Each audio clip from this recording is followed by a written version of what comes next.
शील प्रभुपाद की जय। गुरु गौरांग की जय। श्रीमद् भागवतम पहला स्कंद अध्याय 6।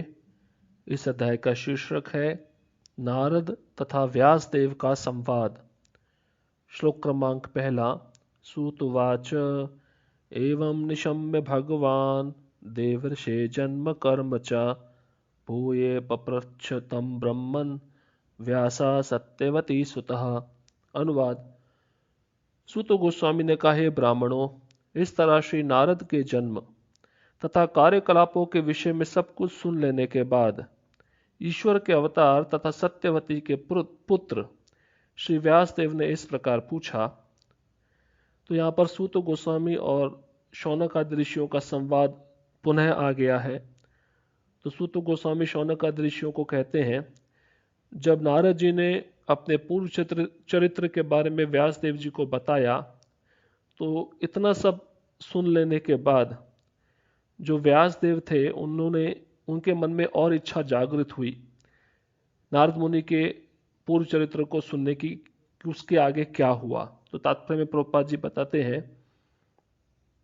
व्यासदेव नारद जी की सिद्धि के विषय में आगे भी जानने के इच्छुक थे। उन्होंने उनके विषय में और अधिक जानना चाहा। इस अध्याय में नारद जी बताएंगे कि वह भगवान से किस प्रकार वैरय भाव का अनुभव किए और अत्यंत कष्ट का अनुभव करते हुए वह भगवान से थोड़े समय के लिए किस प्रकार से दर्शन किए। श्लोक क्रमांक 2। व्यासुवाच भिक्षुर्भि विप्रवसिते विज्ञानादेष्टभिस्तव वर्तमानो वयस्याद्य तथा किम करोत् भवान। अनुवाद। श्री व्यासदेव ने नारद जी से कहा, आपने उन महामुनियों के चले जाने पर क्या किया जिन्होंने आपके इस जन्म के प्रारंभ होने से पूर्व आपको दिव्य वैज्ञानिक ज्ञान प्रदान किया था। तो व्यासदेव जी नारद जी को कह रहे हैं कि जब उन शुद्ध भक्तों से आपकी भेंट हुई और जब वह चले गए उसके बाद में आपने क्या किया। तात्पर्य में प्रभुपाद जी बताते हैं, व्यासदेव नारद जी के शिष्य थे। अतएव गुरु से दीक्षित होने के बाद नारद ने जो कुछ किया उसे सुनने की उत्कंठा स्वाभाविक थी। किनके अंदर? व्यासदेव जी के अंदर। वे नारद की ही भांति सिद्ध अवस्था प्राप्त करने के लिए उनके चरण चिन्हों का अनुसरण करना चाह रहे थे। आध्यात्मिक गुरु से पूछने की आकांक्षा प्रगति पथ पर बढ़ने के लिए आवश्यक है। इस विधि का शास्त्रीय नाम सद्धर्म परीक्षा है। मतलब एक विनीत शिष्य, एक विनम्र शिष्य जब अपने गुरु से आध्यात्मिक जिज्ञासा करता है, कुछ प्रश्न पूछता है भगवान के विषय में, तो उसके भक्ति मार्ग में यह आगे बढ़ने के लिए बहुत मददगार होता है, उसको मदद करता है उसके भक्ति मार्ग में। तो इसको रूप गोस्वामी भक्ति रसामृत सिंधु में सद्धर्म परीक्षा कहे हैं। श्लोक क्रमांक 3। स्वयंभू कया वृत्त्या वर्तितम ते वरम परम वया कथम चेदमुदस्त्राक्षी काले प्राप्ते कलेवरम। अनुवाद। हे ब्रह्मा के पुत्र, आपने दीक्षा लेने के बाद किस प्रकार जीवन बिताया और यथा समय अपने पुराने शरीर को त्याग कर आपने यह शरीर कैसे प्राप्त किया। तो यहाँ पर स्वयं व्यासदेव जी नारद जी को पूछते हैं कि दीक्षा लेने के बाद उन सिद्ध अवस्था, उन सिद्ध मुनियों से और आपने क्या किया और समय आने पर आपने शरीर को कैसे त्यागा और ये नारद जो दिव्य शरीर है आपने इसको कैसे प्राप्त किया। तात्पर्य में प्रभुपाद जी लिखते हैं, पूर्व जन्म में नारद मुनि एक सामान्य दासी पुत्र थे। अतः वे शाश्वत जीवन, आनंद तथा ज्ञान से परिपूर्ण इस स्वरूप को किस प्रकार प्राप्त कर सके, यह जानना महत्वपूर्ण है। श्री व्यासदेव ने इच्छा की कि नारद जी ये सारे तथ्य सबों की तुष्टि के लिए प्रकट करें। श्लोक क्रमांक 4। प्राकल्प विषयामेतां स्मृतिं ते मुनिसत्तमा न हेष व्यवधात काल एष सर्व निराकृति। अनुवाद। हे महामुनि, समय आने पर काल हर वस्तु का संहार कर देता है। अतएव ये कैसे संभव हुआ है कि ये विषय जो ब्रह्मा के इस दिन के पूर्व घटित हो चुका है अब भी आपकी स्मृति में काल द्वारा अप्रभावित जैसे का तैसा बना हुआ है। तो व्यास देव जी के मन में एक आश्चर्य हो रहा है। वे नारद जी को कहते हैं कि काल के प्रभाव से व्यक्ति हर कुछ भूल जाता है, परंतु ये कैसे संभव हो गया कि ब्रह्मा जी के एक कल्प में ये घटना घटी थी कि आप दासी के पुत्र थे, और अभी ये दूसरा कल्प चल रहा है तो आपको अभी तक ये स्मृति है, याद है आपका पूर्व जन्म, तो वो स्मृति आपको कैसे याद रही? इसके बारे में व्यास देव जी आश्चर्य कर रहे हैं। प्रभुपाद जी तात्पर्य में लिखते हैं, जिस प्रकार भौतिक शरीर के विनाश के बाद भी आत्मा नष्ट नहीं होता, उसी तरह आध्यात्मिक चेतना भी नष्ट नहीं होती। श्री नारद ने पूर्व कल्प में जब उन्हें ये शरीर प्राप्त था, तभी यह आध्यात्मिक चेतना विकसित कर ली थी। भौतिक शरीर की चेतना का अर्थ है भौतिक शरीर के माध्यम द्वारा अभिव्यक्त की गई आध्यात्मिक चेतना। ये चेतना निकृष्ट, विनाशशील तथा विकृत होती है, लेकिन आध्यात्मिक स्तर पर अति मानस की परा चेतना आत्मा के समान की ही श्रेष्ठ होती है और कभी विनष्ट नहीं होती। तो यहाँ पर आध्यात्मिक चेतना और भौतिक चेतना का अंतर बताया। जैसे शरीर नष्ट होता है तो हमारी भौतिक चेतना भी नष्ट हो जाती है, परंतु कोई भक्त है और बहुत तीव्रता से भक्ति कर रहा है तो उस भक्त को अपनी पुरानी स्थिति याद रहती है, आध्यात्मिक चेतना वो कभी खोता नहीं। जैसे उदाहरण के रूप में आप भरत महाराज का चरित्र देखिए, जब वह हिरण के बच्चे के प्रति आसक्त हो जाते हैं, आसक्ति के बाद जब वह शरीर त्यागते तो हिरण के बच्चे का शरीर मिलता है, तो उसी हिरण के शरीर में वो अपने पूर्व जन्म भरत महाराज के चरित्र को याद करते हैं, पश्चाताप करते हैं। और वृत्तासुर का भी चरित्र देखिए, वृत्तासुर भी पूर्व जन्म में चित्रकेतु थे, उनको भी अपना पूर्व जन्म का इतिहास याद था। और गजेंद्र का भी इतिहास देखेंगे, जब वह स्तुति करते हैं विष्णु की गज से मुक्त होने के लिए, तो बताते पूर्व जन्म में वह इंद्रदुम्न राजा थे, तो उन्होंने जो स्तुति की थी वो स्तुति उनको याद थी, वही स्तुति उन्होंने भगवान विष्णु को अर्पित की।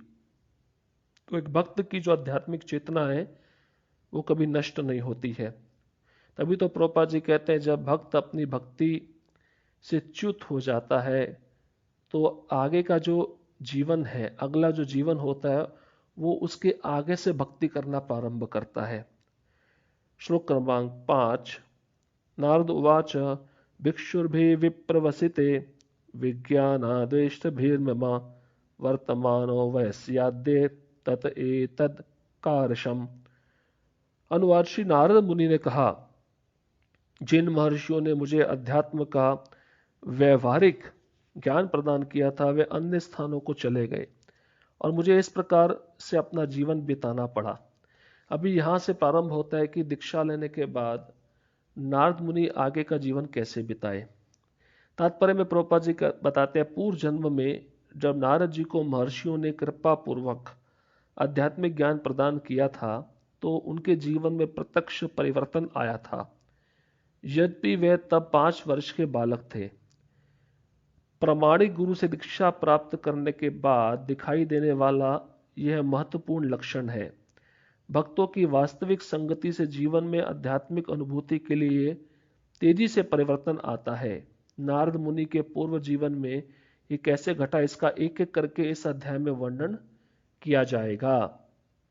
तो देखिए, प्रभुपाद जी स्पष्ट रूप से समझाना चाह रहे हैं कि जब नारद जी पूर्व जन्म का जो इतिहास था व्यासदेव जी को बता दिए, उन्होंने जब सारे महर्षियों से आध्यात्मिक ज्ञान प्राप्त कर लिया तो उनके जीवन में परिवर्तन आ चुका था, वो भक्ति को स्वीकार करके, और तब उनकी आयु मात्र 5 वर्ष की थी। प्रामाणिक गुरु से दीक्षा प्राप्त करने के बाद ये महत्वपूर्ण लक्षण होता है शिष्य के अंदर कि जब उसके अंदर बदलाव आ जाता है, वो अपनी बुरी आदतें छोड़कर भौतिक जीवन की अच्छी आदतों को स्वीकार करके आध्यात्मिक जीवन में प्रगति करता है। तो उस अनुभूति को याद करते हुए साधुओं की संगति में नारद मुनि व्यासदेव को अपने जीवन का आगे का कार्यक्रम बता रहे हैं।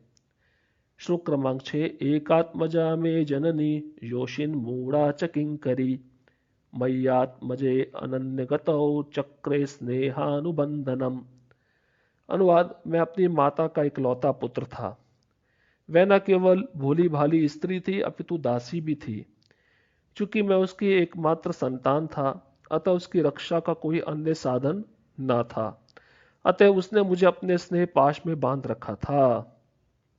स्नेह अनुबंधनम, जैसे प्रत्येक माँ अपने बच्चे को स्नेह पाश में बांध के रखती है। और नारद मुनि कहते हैं मैं इकलौता पुत्र था, ये तो स्वाभाविक है। मैं अपनी माँ को बहुत प्यारा था, मुझे कहीं जाने नहीं देती थी और हमेशा मेरे को अपने पास में रखती थी। तो यहाँ पे एक शब्द आया है मूढ़ा। मूढ़ा मतलब मूर्ख। और बताते हैं कि जो बहिरंगा शक्ति से प्रभावित जीव होते हैं वो इसी प्रकार कार्य करते हैं। इस संसार में अपने ममत्व को बढ़ाकर और भगवान को भुलाकर वे संसार के गर्त में और नीचे गिरते जाते हैं। श्लोक क्रमांक 7। सा स्वतंत्रा च न कल्पा सिद्ध्योगक्षेमं ममिच्छति ईशस्य हि वशे लोको योषा दारुमयी यथा। अनुवाद, वह मेरा लालन पालन अच्छी तरह करना चाहती थी, लेकिन पराश्रित होने के कारण वह मेरे लिए कुछ भी नहीं कर पाती थी। यह संसार परमेश्वर के पूर्ण नियंत्रण में है।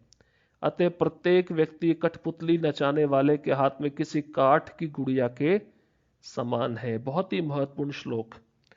यहाँ पे नारद मुनि व्यासदेव को कहते हैं, श्लोक में बहुत सुंदर शब्द प्रयुक्त हुए हैं।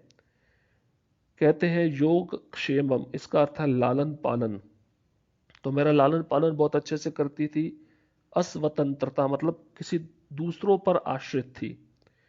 और उस श्लोक में एक शब्द ये भी आया है लोका, मतलब इस संसार का प्रत्येक व्यक्ति, योषा मतलब गुड़िया, दारू में मतलब काठ की बनी। तो जैसे आप देखते हैं ना कठपुतली होती है, जैसे मनुष्य उसको नचाना चाहता है वैसे ही कठपुतली वह नाचती है।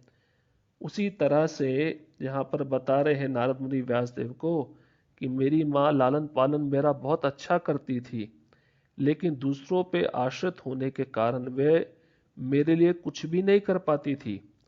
ये पूरा संसार कृष्ण के पूर्ण नियंत्रण में है और प्रत्येक व्यक्ति कठपुतली नचाने वाले के हाथ में किसी काठ की गुड़िया के समान है। तो नचाने वाला कौन है? कृष्ण है, और हम कठपुतली है।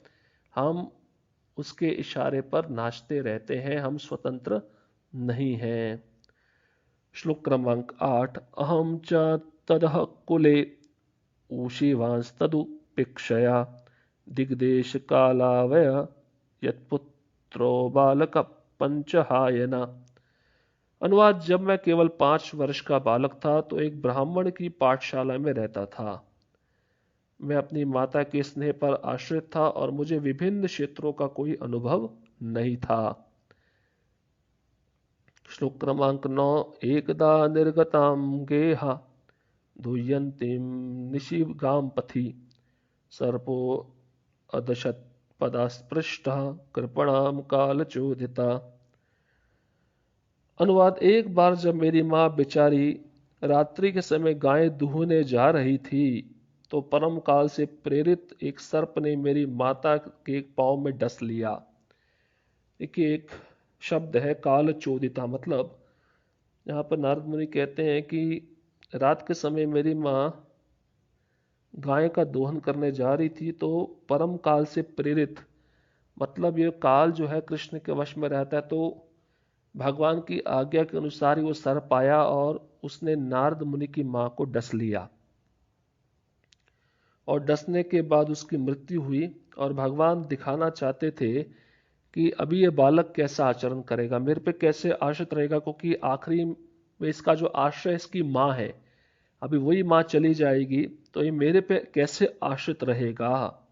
इसलिए भगवान की प्रेरणा के अनुसार ही वो सर्प वहां पे आया और उसने उसकी माता को डस लिया। तो प्रभुपाद जी भी एक जगह बताते हैं कि सांप जो है भगवान की प्रेरणा से आता है। अगर उसने भगवान से आज्ञा ली है इस मनुष्य को डसने की तो उसी को डसेगा, और उसको आज्ञा नहीं है तो पास भी बैठा होगा तब भी निकल जाएगा, वो डसेगा नहीं। तो ये भगवान की इच्छा पे निर्भर रहता है। तात्पर्य में प्रभुपाद जी लिखते हैं, एक सत्यनिष्ठ आत्मा को ईश्वर के पास खींच लाने की विधि है। देखिए भगवान जब अपने शुद्ध भक्तों को अपने पास में बुलाना चाहते हैं तो ऐसे कार्यकलाप करते हैं, तो आपके मन में विचार आएगा ये तो भगवान बहुत क्रूरता कर रहे हैं, निर्दयता कर रहे हैं कि नारद मुनि की मां को उनसे छीन लिया। नहीं, जब शुद्ध भक्त भगवान से प्रेम करता है, असली मां तो भगवान है, और उस मां से मिलने के लिए जब कोई शुद्ध आत्मा प्रयत्न करता है तो इस संसार की मां तो कुछ भी नहीं है। तो भगवान के कुछ भक्तों के जीवन में कुछ योजनाएं होती हैं जो उसको भगवान अपनी इच्छा के अनुसार लागू करते हैं, तो हमें उसको स्वीकार करना चाहिए। बेचारा बालक केवल अपनी स्नेहमयी माता की देखभाल में रह रहा था, तो भी उसकी माता को परम इच्छा के फलस्वरूप इस संसार से उठा लिया गया, जिससे वह बालक पूर्ण रूप से भगवान की कृपा पर आश्रित हो जाए। तो भगवान जब सब कुछ छीन लेते हैं उस जीवात्मा का जिसको वे अपने पास बुलाना चाहते हैं, तो वह जीवात्मा समझ जाता है कि अभी मेरा आश्रय केवल कृष्ण ही है। तो युधिष्ठिर महाराज को भी भगवान बोले थे कि जब मैं किसी पे कृपा करता हूं, हरिष्ये तद धनम शने, मैं उसका सारा धन छीन लेता हूं, उसको कंगाल कर देता हूं। श्लोक क्रमांक 10, तदा तद हम ईश्यस्य भक्तानां शमवीप्सिता अनुग्रहं मन्यमानः प्रातिष्ठं दिशमुत्तराम। अनुवाद, मैंने इसे भगवान की विशेष कृपा माना क्योंकि वे अपने भक्तों का भला चाहने वाले हैं, और इस प्रकार सोचता हुआ मैं उत्तर की ओर चल पड़ा। देखिए, सबसे महत्वपूर्ण बात यहाँ पे नारद मुनि व्यासदेव को कहते हैं, जब मेरी माँ चली गई, मृत्यु को प्राप्त हो गई, तो मैंने भगवान की कृपा माना। भक्त को चाहिए कि उसके जीवन में जो हो रहा है वो कृष्ण की इच्छा से हो रहा है। परीक्षित महाराज को भी श्राप मिला, उन्होंने भगवान की कृपा माना। चित्रकेतु महाराज को श्राप मिला, उन्होंने भी भगवान की कृपा माना। जो ऐसा समझ के चलते हैं उनको भगवान जल्दी प्राप्त हो जाते हैं। और तुरंत मैं अपनी माता का, अपने घर को जला दिया, अपनी माता का दाह संस्कार करके मैं उत्तर की ओर चल पड़ा। ये 5 वर्ष के बालक हैं। तात्पर्य में प्रभुपाद जी लिखते हैं, भगवान के विश्वस्त भक्त पग पग को भगवान का वरदायक आदेश समझते हैं, जिसे लौकिक दृष्टि से विषम या कठिन क्षण समझा जाता है, उसे भगवान की विशेष कृपा के रूप में स्वीकार किया जाता है। लौकिक समृद्धि एक प्रकार का भौतिक ज्वर है, किंतु भगवान के अनुग्रह से इस ज्वर का तापमान धीरे धीरे गिरता जाता है और पद पद पर आध्यात्मिक स्वास्थ्य लाभ होता रहता है। संसारी लोग इसका गलत अर्थ निकालते हैं। प्रभुपाद जी तात्पर्य तो बहुत छोटा लिखे, बहुत ही महत्वपूर्ण तात्पर्य है। इसमें प्रभुपाद जी बताते हैं कि भक्ति के जीवन में, भक्त जब भक्ति करता है तो उसके जीवन में बहुत सारे कठिन क्षण आते हैं, परिश्रम आता है, तो वह भक्त उसको भगवान की कृपा समझता है और उसको यथा रूप में स्वीकार कर लेता है कृपा समझ के। तो प्रभुपाद जी कहते हैं, लौकिक समृद्धि संसार की पूजा, लाभ, प्रतिष्ठा, धन, संपदा समृद्धि कहलाती है। ये एक प्रकार से भौतिक बुखार है, ज्वर है, किंतु भगवान के अनुग्रह से इस बुखार का तापमान धीरे धीरे गिरता जाता है, क्योंकि भगवान सब कुछ छीन लेते हैं ना, इसलिए तो वो ज्वर है, वो तापमान है, वो बुखार है भौतिक सिद्धियों का, वो नीचे होता जाता है टेम्परेचर। और जब जैसे भौतिक ज्वर नीचे होता जाता है तो आध्यात्मिक स्वास्थ्य बढ़ता जाता है, उसका लाभ होता रहता है। परंतु संसारी लोग इसका गलत अर्थ निकालते हैं। संसारी लोग समझते हैं कि हम कृष्ण को क्यों शरण में जाएं, क्योंकि कृष्ण को शरण में जाएंगे तो सब कुछ हमारा छीन लेंगे, तो हमारा यश, धन, संपदा सब चली जाएगी, तो हम जीवित कैसे रहेंगे। इसलिए वो कृष्ण को गलत समझते हैं और कृष्ण की शरण में नहीं आते। इसलिए हमें वास्तव में समझना है कि भक्ति ही सबसे बड़ा धन है, और भक्ति में भक्तों का संग, भगवान का नाम, भगवान की सेवा, सबसे बड़ा धन, सबसे बड़ा खजाना, सबसे बड़ी संपदा भक्तों के लिए यही है। एक जो निष्किंचन भक्त होता है, जिसका संसार में कोई संपत्ति नहीं, उसका धन एकमात्र केवल कृष्ण होते हैं। कुंती महारानी कहती है कि हे कृष्ण, आप उसी को प्राप्त होते हैं जो निष्किंचन है, जो इसके पास कुछ नहीं है। तो ऐसे भक्त ही आपको अपना धन संपदा मानते हैं, एकमात्र आपकी शरण में आते हैं, और आप ऐसे भक्तों को कभी भी ठुकराते नहीं, आप हमेशा उनको अपने आश्रय में रखते हैं। तो इस प्रकार से नारद मुनि का चरित्र चल रहा है, हम इसको श्रवण कर रहे हैं, जो बहुत ही अद्भुत है। तो अभी आगे नारद मुनि कैसे साक्षात्कार को प्राप्त करते हैं, ये आगे वाले श्लोकों में हमें सुनने को मिलेगा। हरे कृष्णा कृष्ण कृष्ण हरे हरे, हरे राम राम राम हरे हरे। शिल प्रभुपाद की जय, गुरु गौरांग की जय।